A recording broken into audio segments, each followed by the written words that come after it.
Hi guys, मैं कुशल हूँ Eicher Bhopal से और आज हम सिग्नल प्रोसेसिंग का मॉड्यूल 2.5 सीखेंगे।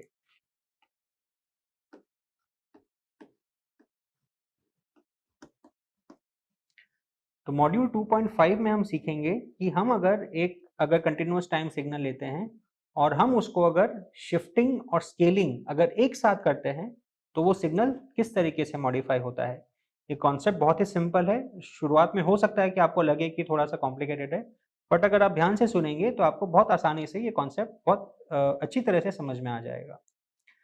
सो शिफ्टिंग एंड स्केलिंग टुगेदर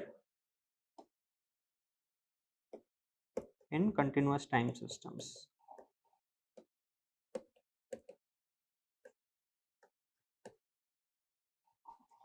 तो हम एक सिंपल सा एग्जांपल लेते हैं जो कि पिछले वाले एग्जांपल से थोड़ा अलग है।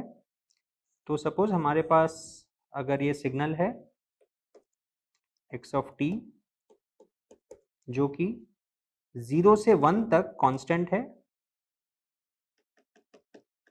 उसकी वैल्यू 1 है और फिर 1 से 2 तक वो लीनियरली डिक्रीज होके 0 तक पहुंच जाता है। ये हमारा ओरिजिनल सिग्नल है।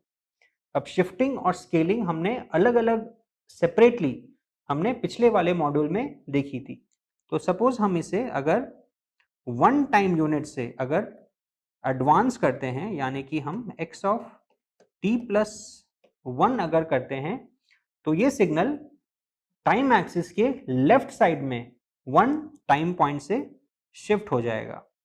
यानी कि अब 0 से स्टार्ट होने के बजाय ये -1 से स्टार्ट होगा, 0 तक कांस्टेंट रहेगा और फिर 1 टाइम यूनिट पे जाके ये वापस से 0 हो जाएगा। तो ये था x ऑफ t प्लस 1। अब हम अगर इस सिग्नल को अगर टाइम रिवर्सल करते हैं तो क्या होगा, यानी कि हम अगर x ऑफ t की जगह अगर x ऑफ माइनस टी अगर लेते हैं तो ये जो हमारा सिग्नल है वो टाइम रिवर्सल हो जाएगा, यानी कि टाइम एक्सिस के अराउंड फ्लिप हो जाएगा। यानी कि 0 से 2 होने के बजाय अब ये -2 से 0 तक सिग्नल आएगा। जो 0 पे था वो तो 0 पे ही रहेगा, क्योंकि 0 को आप मल्टीप्लाई कीजिए, डिवाइड कीजिए, कोई फर्क नहीं पड़ता, वो 0 ही रहता है। पर जो 2 था वो -2 हो जाएगा। यानी कि अब ये सिग्नल -1 से लेके 0 तक कांस्टेंट रहेगा और -1 से -2 तक लीनियरली डिक्रीज होके ये 0 पे पहुंच जाएगा। तो ये है x ऑफ -t। अब सपोज हम इन दोनों चीजों को एक साथ करते हैं, यानी कि हम x ऑफ -t प्लस 1 अगर करते हैं तब ये सिग्नल किस तरीके से दिखेगा। तो यहाँ पे अब दो पॉसिबिलिटी है, या तो आप पहले सिग्नल को शिफ्ट करो, x ऑफ t प्लस 1 में लाओ और फिर उसे फ्लिप कर दो, क्योंकि हमारा माइनस साइन है। या तो आप पहले सिग्नल को फ्लिप करो और फिर उसे 1 यूनिट के साथ में शिफ्ट कर दो। तो सही तरीका क्या है, इसे जानने का बहुत आसान तरीका है जो कि हमने पिछले वीडियो में भी देखा था। यानी कि हम अगर y ऑफ 0 अगर लेते हैं तो हम ये x ऑफ -t प्लस 1 को हमने y ऑफ t डिनोट किया। तो हमारा जो y ऑफ 0 है that will be x of -t plus 1, यानी कि x ऑफ 0 प्लस 1, यानी कि x ऑफ 1 जो कि था हमारा 1। फिर हमारा y of -1 is equal to x of -t plus 1। तो -t की जगह पे जब हम t की जगह पे -1 डालेंगे तो माइनस ऑफ -1 विल बी +1 और +1 will be +2। So y of -1 is equal to x of -1 plus 1 which is x of 2 which is equal to 0, and y of 1 is equal to x of -1 plus 1 which is x of 0 which is again 1।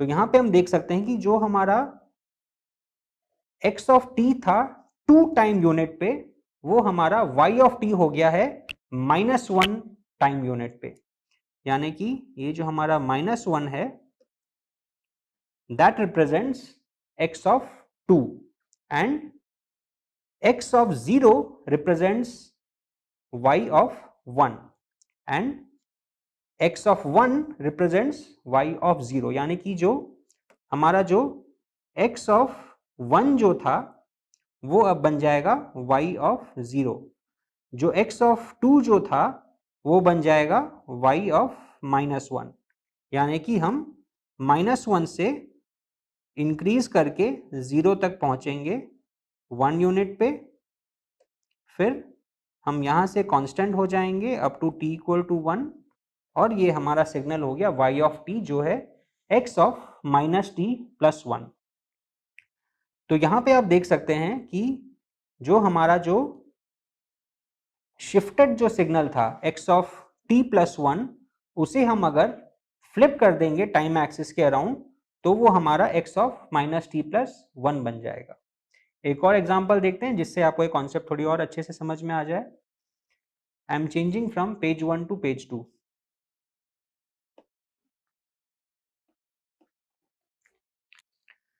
अभी हमने एक example देखा जिसमें हमने shifting और scaling एक साथ में की। अब हम एक दूसरा एग्जांपल देखेंगे जिससे आपको ये कॉन्सेप्ट थोड़ा अच्छे से समझ में आ जाए।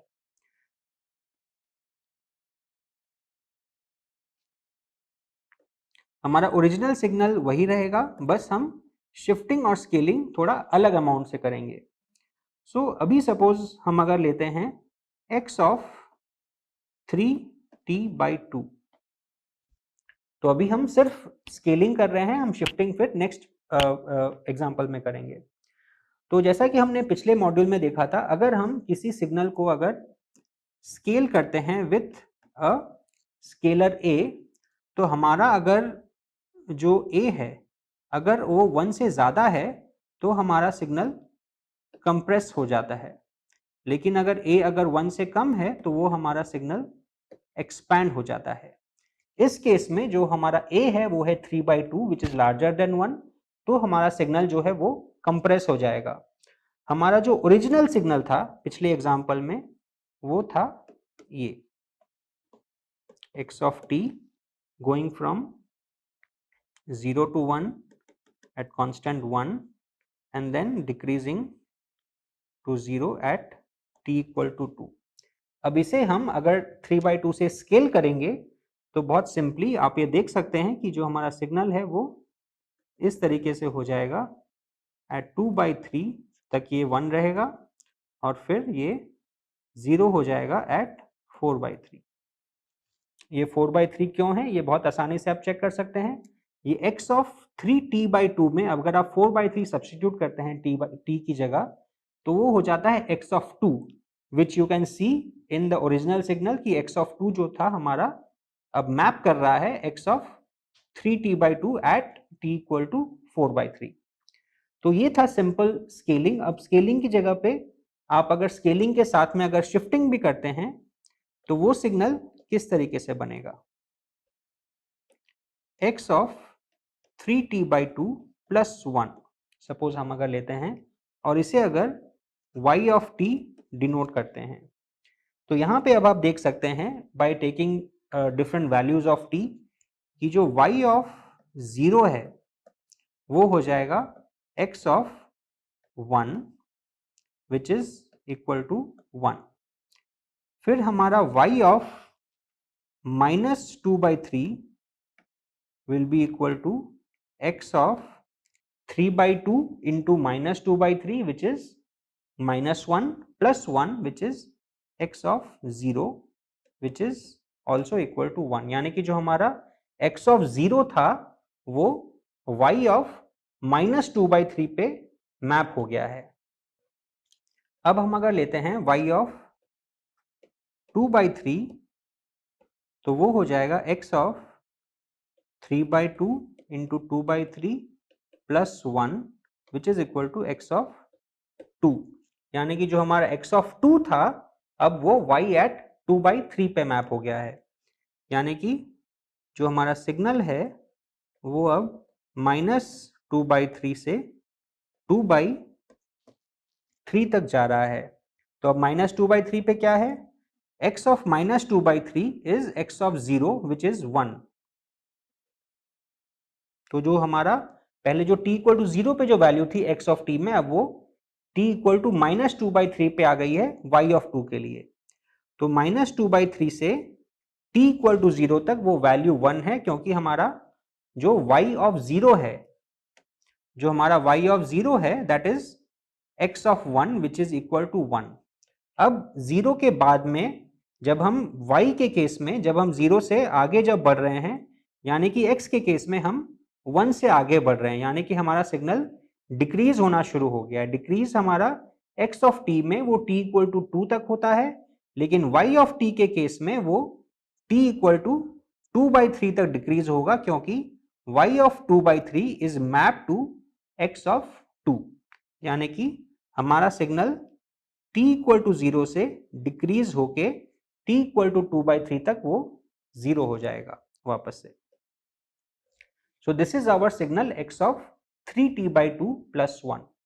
तो यहां पे भी आप देख सकते हैं कि अगर आप एक सिग्नल को अगर आप पहले 1 यूनिट से अगर आप शिफ्ट करें लेफ्ट साइड में, क्योंकि हमारा +1 है तो वो लेफ्ट साइड में शिफ्ट होगा, और फिर शिफ्ट करके अगर आप स्केल करेंगे 3/2 से, तो you will get this signal x of 3t/2 + 1। यानी कि आपको अगर किसी सिग्नल को शिफ्ट और स्केल अगर एक साथ में करना है, तो पहले आप उस सिग्नल को शिफ्ट करें और फिर उस सिग्नल को स्केल करें, ताकि आपको फाइनल आंसर सही सही मिल जाए। अगर आपको थोड़ा भी अगर कंफ्यूजन लगे, तो ये जो मेथड यहाँ पे हमने दिखाया है, जहाँ पे आप t की अलग अलग वैल्यूज लेके y ऑफ t और x ऑफ t के बीच में मैपिंग आप निकाल सकते हैं, ये मेथड फुल प्रूफ है, इसमें गलती होने के चांसेस बहुत कम है।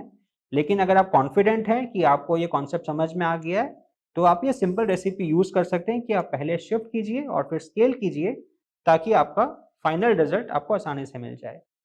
इस मॉड्यूल में और पिछले मॉड्यूल में हमने देखा कि कंटिन्यूअस टाइम सिग्नल्स को किस तरीके से हम शिफ्टिंग और स्केलिंग कर सकते हैं।